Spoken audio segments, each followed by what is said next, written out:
Road to school कार्यक्रम के शुभारंभ अवसर पर आज के इस समारोह में उपस्थित इस विधानसभा क्षेत्र के लोकप्रिय विधायक श्री महेंद्रपाल सिंह जी, माननीय विधायक कैंपियरगंज श्री फतेह बहादुर सिंह जी, माननीय विधायक बांसगांव डॉक्टर बिमलेश पासवान जी, माननीय विधायक चौरी चौरा श्री श्रवण निषाद जी, प्रमुख सचिव बेसिक शिक्षा डॉक्टर एस सुंदरम जी, निदेशक अशोका लीलैंड लिमिटेड CNB बाला चंदन जी, परियोजना निदेशक learning links foundation Shri Girish S G, आज के इस कार्यक्रम में उपस्थित बेसिक शिक्षा परिषद के सभी अधिकारीगण, सभी सम्मानित शिक्षकगण, अभिभावकगण और प्यारे बच्चों,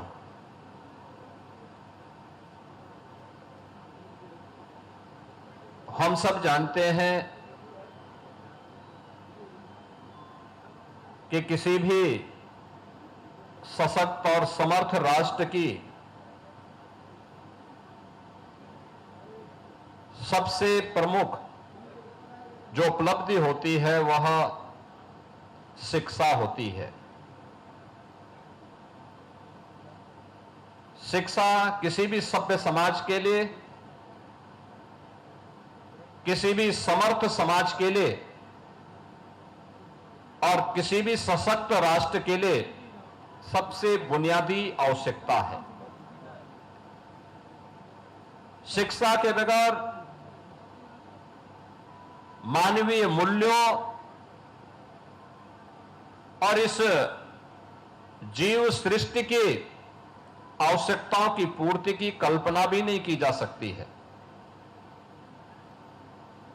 और इसीलिए प्राचीन काल से ही शिक्षा को सर्वसुलभ कराने को लेकर के लगातार मंथन चलता रहा है। इसके लिए अलग अलग समय में, अलग अलग कालखंडों में अलग अलग प्रयास हुए हैं। भारत के प्राचीन गुरुकुल की प्रणाली और उस गुरुकुल में उस समय के जो उत्कृष्ट कार्य हुए हैं वह भी हम सब के लिए एक प्रेरणा है। भारत के विश्व प्रसिद्ध विश्वविद्यालय पूरी दुनिया जहां पर आकर के अध्ययन करती थी, वह नालंदा का विश्वविद्यालय रहा हो, तक्षशिला का विश्वविद्यालय रहा हो, विक्रमशिला का विश्वविद्यालय रहा हो, काशी या कांचीपुरम की विद्या के केंद्र रहे हो, ये सभी वे केंद्र थे जहां पर अध्ययन और अध्यापन का एक बेहतरीन समन्वय करके उज्जवल भविष्य के बारे में एक मंथन का कार्यक्रम आगे बढ़ता था। लेकिन समय के साथ आगे बढ़ते गए। कहते हैं कि जब मैकाले ने आधुनिक शिक्षा प्रणाली लागू की तो उससे पहले उसने पूरे भारत के अंदर भ्रमण किया। पूरे देश के अंदर उसने उत्तर से दक्षिण, पूरब से पश्चिम सर्वत्र गया और उसके बाद उसने ब्रिटेन में वायसराय को पत्र लिख करके भेजा। उसने लिख के भेजा कि मैं भारत का भ्रमण किया हूं। भारत एक ऐसा देश है जहां की पंचायतें, जहां की संस्थाएं स्वयं भी अपने शिक्षण संस्थाओं के प्रति आग्रही बना करके साक्षरता के 100% लक्ष्य को बिना भेदभाव के हर व्यक्ति तक पहुंचाने के लिए प्रतिबद्ध दिख रही हैं।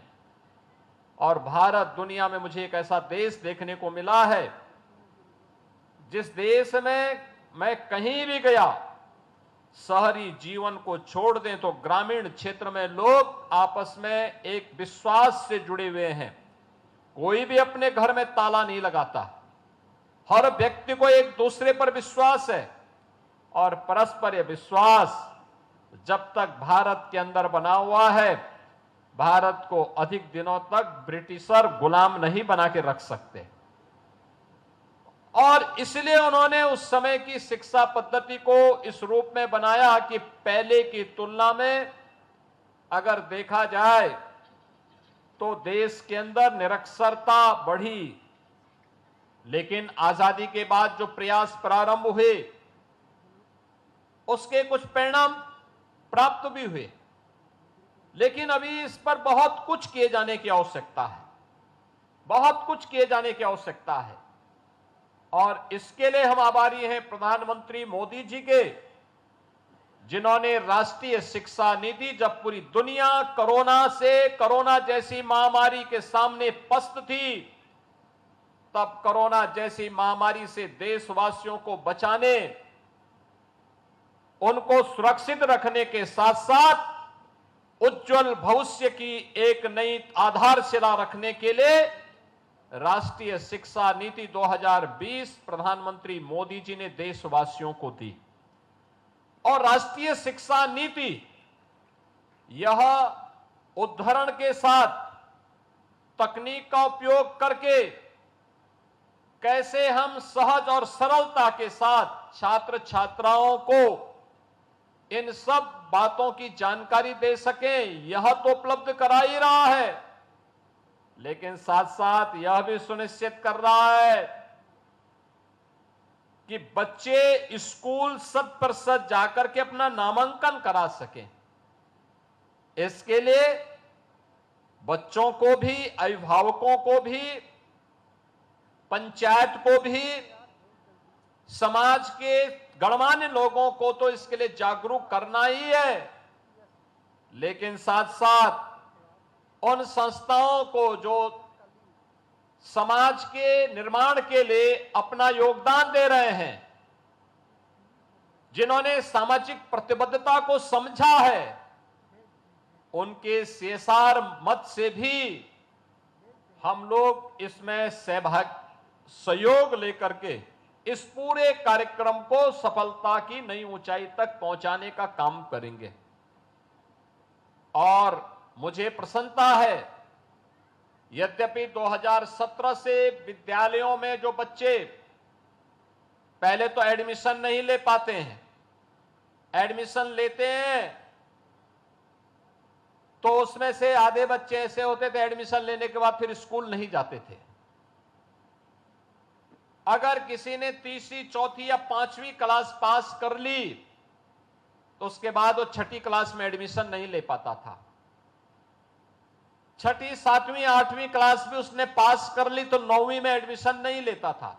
यानी परिणाम क्या था कि 9वीं क्लास में एडमिशन लेने वालों की संख्या पहली क्लास में एडमिशन लेने वालों की संख्या की तुलना में आधी रह जाती थी। हाई स्कूल के बाद जब सीनियर सेकेंडरी स्तर पर जाता था, इंटरमीडिएट के लिए आता था, उसमें भी कमी आ जाती थी और अंततः स्नातक करने वालों की संख्या 25 से 30% मात्र रह पाती थी और उसमें भी क्वालिटी का ध्यान नहीं दिया जाता था। आज एक तरफ हम लोगों ने 2017 में प्रारंभ किया पहले स्कूल चलो अभियान। स्कूल चलो अभियान में जो सबसे अच्छा परिणाम आया कि अकेले उत्तर प्रदेश के अंदर हम लोगों ने देखा कि लगभग 58 से 60 लाख बच्चे नए बढ़े थे, जिन लोगों को हमें बेसिक शिक्षा परिषद के स्कूलों में एडमिशन कराने में सफलता प्राप्त हुई। आप सोचिए, कोरोना में स्कूली शिक्षा सबसे ज्यादा प्रभावित हुई, लेकिन 1,34,00,000 से बढ़कर के छात्रों की संख्या उत्तर प्रदेश बेसिक शिक्षा परिषद में 1,92,00,000 पहुंच गई और 1,92,00,000 की संख्या बताती है कि बच्चे स्कूल जाना चाहते थे, लेकिन उनको ले जाने का कोई माध्यम नहीं बन पा रहा था, उनको प्रेरित और प्रोत्साहित करने का कोई माध्यम नहीं बन पा रहा था। फिर इन बच्चों के लिए हम कुछ कार्यक्रम अपना आगे बढ़ा सकें, इसके लिए सरकार ने प्रारंभ किया। हम इन बच्चों के लिए, मैं जाता था इस अलग अलग क्षेत्रों में, जब मैंने देखा तो मुझे कुछ चीजें देखने को मिली।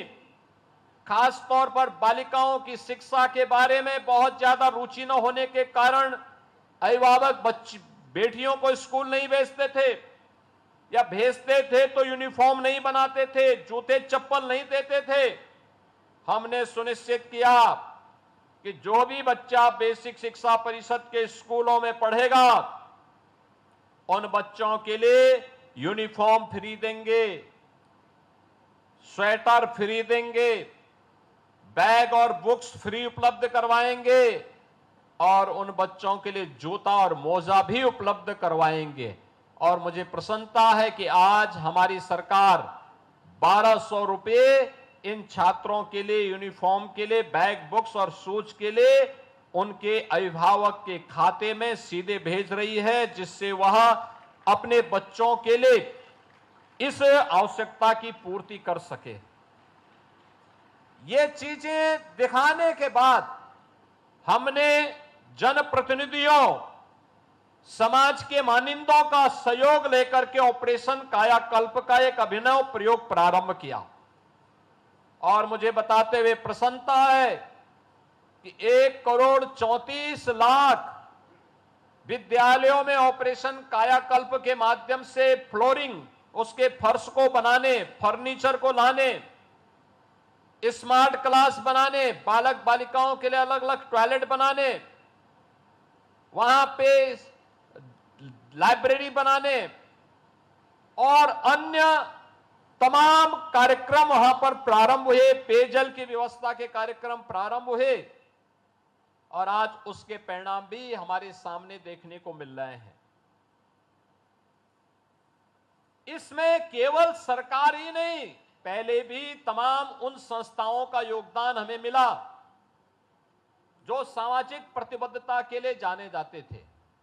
और मैं धन्यवाद दूंगा अशोक लीलैंड को और लर्निंग लिंक्स फाउंडेशन को, जिन्होंने चरगावा और भटड़ विकास खंड को रोड टू स्कूल कार्यक्रम के साथ जोड़ने के इस अभिनव प्रयास में अपना योगदान दिया है, और प्रधानमंत्री मोदी जी के विजन के अनुरूप निपुण भारत के लक्ष्य को प्राप्त करने में अपना योगदान दे रहे हैं।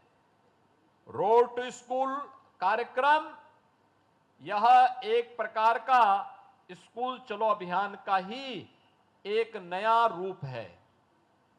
स्कूल चलो अभियान में हमारे शिक्षक घर घर जाते हैं और घर घर जाकर के बच्चों को स्कूल लाने का कार्यक्रम करते हैं। रोड टू स्कूल में जो बच्चे ड्रॉप आउट कर लिए या जो बच्चे स्कूल नहीं जा रहे हैं अन्य तमाम कारणों से, उनकी या तो समझ में नहीं आ पा रहा है या उनको पढ़ने में असुविधा हो रही है, उन लोगों के लिए यहां पे सुहका लीलैंड और लर्निंग लिंक्स फाउंडेशन के माध्यम से यह कार्यक्रम यहां प्रारंभ किया गया है। यह महत्वपूर्ण कार्यक्रम है। इसमें इन्होंने एक पिरामिड भी तैयार किया है। रिसोर्स पर्सन के बाद अन्य उनकी मॉनिटरिंग करने वाली टीम, उससे भी ऊपर एक टीम, एक पिरामिड बन जाएगा कि टॉप टू बॉटम एक एक बच्चे पर समीक्षा की जा सकती है। और बेसिक शिक्षा परिषद के साथ इन्होंने रोड टू स्कूल कार्यक्रम यहां पे प्रारंभ किया है। मैं इसके लिए अशोक लीलैंड को हृदय से धन्यवाद देता हूं कि उन्होंने चरगावा जैसे विकास खंड के इन 17,000 से लगभग 18,000 बच्चों के उज्जवल भविष्य को बनाने के लिए, जिसमें इनके द्वारा नई चीजें दी जाएंगी, जो प्रधानमंत्री जी ने राष्ट्रीय शिक्षा नीति में कहा है कि हम एग्जाम्पल दे करके, मॉडल दे करके उन बच्चों को बताएंगे। उसके मॉडल उपलब्ध रहेंगे, मैथ से जुड़े हुए उस प्रकार के मॉडल रहेंगे, आसानी से बच्चे उसको समझ पाएंगे, किसी को कोई दिक्कत नहीं होगी। और स्वाभाविक रूप से इसका बच्चे एक बार जब समझ जाएंगे, उम्र ऐसी है, एक बार उन्होंने गणित की पहेली को समझ लिया तो न्यू उनकी इतनी सशक्त हो जाएगी कि बड़ी से बड़ी समस्या का समाधान उनको करने में कहीं कोई दिक्कत नहीं होने वाली है। और मुझे लगता है कि यही कार्यक्रम लगातार हमें अन्य संस्थाओं में करना पड़ेगा। यहां पे पहले 90 स्कूल चरगावा विकास खंड के लिए गए हैं, इसके बाद आपके भटट विकास खंड के भी सभी बेसिक शिक्षा परिषद के, जिसमें 1 से लेके 8वीं तक के विद्यालय जो हमारे कंपोजिट विद्यालय हैं, इनको भी लेने की कार्रवाई को आगे बढ़ाया गया है। ये जो नए तरीके अपनाए गए हैं, मुझे लगता है यह एक अभिनव प्रयास है, जिसमें हमारा प्रयास होगा इसके माध्यम से कि 100% बच्चों का नामांकन हो और वे अपनी कक्षा को निरंतर बनाए रख करके चलें। केवल अब ये नहीं कि वह स्कूल तो आया लेकिन स्कूल में नामांकन तो कराया, स्कूल नहीं आ रहा है। नामांकन भी कराना है, स्कूल भी आना है। फिर वह केवल 5वीं पास करने के बाद घर न बैठ जाए, बल्कि इसके बाद 6ठी में उसका एडमिशन भी करवाना है। 6ठी के बाद 8वीं पास करने के बाद फिर वह 9वीं में उसका एडमिशन करवाना है और फिर उसको योग्य बना करके आत्मनिर्भर बनाने की प्रक्रिया के साथ भी जोड़ना है, जिससे व्यक्ति आत्मनिर्भर होगा तो समाज आत्मनिर्भर होगा और समाज आत्मनिर्भर होगा तो राष्ट्र आत्मनिर्भर होगा और राष्ट्र अगर आत्मनिर्भर होगा तो कोई कारण नहीं कि भारत दुनिया की सबसे बड़ी ताकत न बन जाए। दुनिया की विकसित भारत की मोदी जी की परिकल्पना को हम साकार कर पाएंगे और इसके लिए जो भी आवश्यकता पड़ती है, यहां पे कैपेसिटी बिल्डिंग, शिक्षकों की क्षमता वृद्धि को भी, उनकी कैपेसिटी बिल्डिंग के लिए भी कार्यक्रम होंगे। अन्य तमाम प्रकार के रचनात्मक कार्यक्रमों के साथ साथ आप देखते रहे होंगे चरगावा, भटट, खोराबार ये विकास खंड, ब्रह्मपुर ये विकास खंड ऐसे हैं जिन विकास खंडों में इंसेफ्लाइटिस जैसी बीमारियों के कारण इस सीजन में हजारों बच्चे इस बीमारी की चपेट में आते थे। और मुझे बताते हुए प्रसन्नता है कि स्वच्छ भारत मिशन और स्वास्थ्य विभाग के साथ साथ उत्तर प्रदेश शासन और भारत सरकार के सभी विभागों ने अंतर विभागीय समन्वय के माध्यम से इस समस्या का समाधान का रास्ता निकाला है। आज इंसेफ्लाइटिस पूरी तरह समाप्त। इंसेफ्लाइटिस समाप्त होने का मतलब हमने स्वच्छता पे ध्यान दिया, शुद्ध पेयजल पर ध्यान दिया, परिणाम हमारे सामने है और इसीलिए ये कार्यक्रम इसके माध्यम से आगे बढ़ाना है। इसके लिए आधारभूत शिक्षा, स्वास्थ्य, खेल और कला शिक्षा के कार्य क्षेत्र भी इसमें सम्मिलित किए गए हैं। इसमें बुनियादी शिक्षा स्तर में सुधार के भी कार्यक्रम किए गए हैं और स्वास्थ्य के क्षेत्र में शारीरिक, भावनात्मक, सामाजिक और पर्यावरणीय कल्याण से संबंधित पाठ्यक्रम को भी इसके लिए तैयार किया गया है। खेलो इंडिया कार्यक्रम के माध्यम से भी पाठ्यक्रम को इसके माध्यम से क्रियान्वित किया जाएगा और इसमें 2 विद्यालयों के लिए एक रिसोर्स पर्सन, चरगावा और भटट दोनों विकास खंडों में लगभग 50-50 रिसोर्स पर्सन इसके लिए अशोका लीलैंड के द्वारा यहां पर तैनात किए जाएंगे और इसमें भी प्रत्येक विकास खंड में 5 सीनियर रिसोर्स पर्सन के तैनात किया जाएगा। एक सीनियर रिसोर्स पर्सन के अंतर्गत 15 विद्यालय होंगे। इनमें 5 प्रोजेक्ट एसोसिएट तैनात किए गए हैं। एक प्रोजेक्ट एसोसिएट के अंतर्गत अंदर भी 15 विद्यालय होंगे। इसमें हमें राष्ट्रीय शिक्षा नीति के अनुसार अपने कार्यक्रमों को आगे बढ़ाने में मदद मिलेगी और प्रधानमंत्री मोदी जी के द्वारा राष्ट्रीय शिक्षा नीति में जिस निपुण भारत की कल्पना की गई है, बेसिक शिक्षा परिषद, उसे सफलतापूर्वक हासिल करने में उसे मदद मिलेगी। आज के इस अवसर पर हम लोग जब यहां पर एकत्र हुए हैं, मुझे बातें कहनी है कि देखिए आज शिक्षा के स्तर को सुधारने के लिए नए प्रयास हो रहे हैं।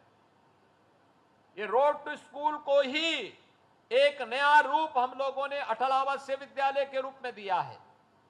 इसमें रजिस्टर्ड बीओसी बोर्ड के जो श्रमिक हैं उनके बच्चों को, निराश्रित बच्चों को हमने प्रवेश दिया है। 18 स्कूल हमारे प्रारंभ हो चुके हैं। 57 अन्य जनपदों में डे स्कूल खोलने की तैयारी चल रही है। इसके अलावा मुख्यमंत्री अभ्युदय स्कूल के रूप में सभी जनपदों में नए स्कूल इसी तर्ज पर आगे बढ़ाने की कार्रवाई को भी हम आगे बढ़ा रहे हैं। पीएम श्री स्कूल को भी हर विकास खंड स्तर पर स्थापित करने की कार्रवाई को तेजी के साथ आगे बढ़ाया है। आप मान करके चलिए, शिक्षा में आमूलचूल परिवर्तन हो रहा है। यह आमूलचूल परिवर्तन नए भारत को एक विकसित भारत बनाने में सफल होगा और विकसित भारत की इस परिकल्पना को साकार करने के लिए हम सभी को स्कूली शिक्षा पर ध्यान देना होगा। मैं आज के इस अवसर पर जो हमारे शिक्षक हैं उन सबसे भी अपील करूंगा कि आप नए भारत के निर्माता हैं। पूरा देश और पूरी दुनिया आपको देख रही है। हमें याद रखना होगा, ज्ञान से अपने आप को अपडेट करना कोई पेट से सीख करके नहीं आता है। जब ये स्मार्टफोन नहीं आया होगा तब हम लोगों ने इस स्मार्टफोन को लोगों ने देखा होगा कैसे चलता है। आज आप देखते होंगे कि बच्चे भी स्मार्टफोन में तेजी के साथ खेलते हैं, स्मार्टफोन की जानकारी रखते हैं, उसके एप्लीकेशन की जानकारी रखते हैं। और मुझे भी आप सबसे ये अपील करनी है कि हमें अपने आप को अपने जिस विषय के हम शिक्षक हैं, जिस फील्ड में कार्य कर रहे हैं, उसके साथ साथ सामाजिक दायित्वों की भी जानकारी हमारे पास रहनी चाहिए, जिससे हम बच्चे को एक योग्य नागरिक बनाने में अपना योगदान दे सकें।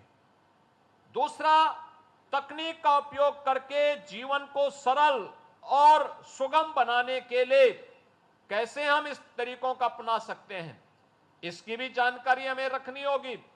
अगर हम अपने आप को इसके लिए तैयार कर पाएंगे तो याद करिए कि हम शिक्षा की नींव को इतनी सशक्त कर देंगे कि आने वाली पीढ़ी इसके लिए आप सबके प्रति कृतज्ञता ज्ञापित करेगी। और जीवन वही है जो अन्यों के लिए यादगार बन सके, प्रेरणादायी बन सके।